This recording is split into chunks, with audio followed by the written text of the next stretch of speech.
Ke informasi lainnya, pemirsa, sebagai generasi penerus bangsa ke depan, pelajar harus memiliki akhlak yang baik, seperti yang disampaikan oleh Ustadz Muhammad Usman Ansori atau yang akrab disapa Ustadz Kokolim di hadapan ribuan pelajar SMK Negeri 2 Palembang.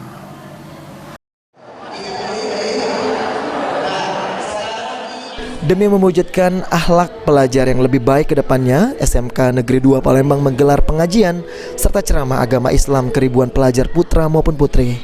Kali ini Ustadz Muhammad Usman Ansori atau yang akrab disapa Kokolim hadir dan memberikan tausiahnya kepada pelajar serta guru yang hadir. Dalam ceramahnya kali ini, Ustadz Kokolim menginginkan para pelajar bisa menirukan akhlak dari baginda besar Nabi Muhammad SAW, serta juga mengingatkan para pelajar untuk rajin dalam bersedekah. Perbanyak baca selawat, artinya mereka lebih cinta selawat daripada nyanyian. Sekarang kan TikTok macam-macam ya, mereka lebih cinta pada selawat karena mereka umat Nabi Muhammad. Lalu yang kedua, mereka ini harus meniru sunnah-sunnah Rasul, artinya menjadikan Nabi Muhammad sebagai suri tauladannya, contoh akhlak Nabi Muhammad, jauhi narkoba, jaga hati, cari ilmu, pasang niat, dan sebagainya. Lalu yang terakhir, aku mengajarkan tadi sholat dan sedekah. Sholat jangan tinggalkan, sedekah.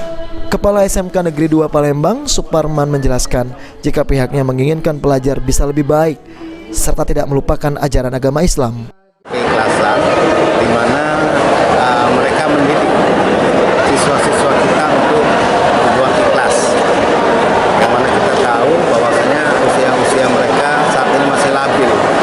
Dan kelabilan ini insya Allah dengan kita setiap Jumat kita asah dengan tausiah akan menimbulkan jiwa-jiwa ikhlas lagi, yang akan menimbulkan akhlak mulia, jujur.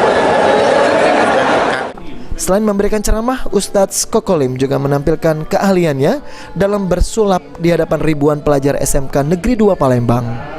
Firman Hidayat, PAL TV.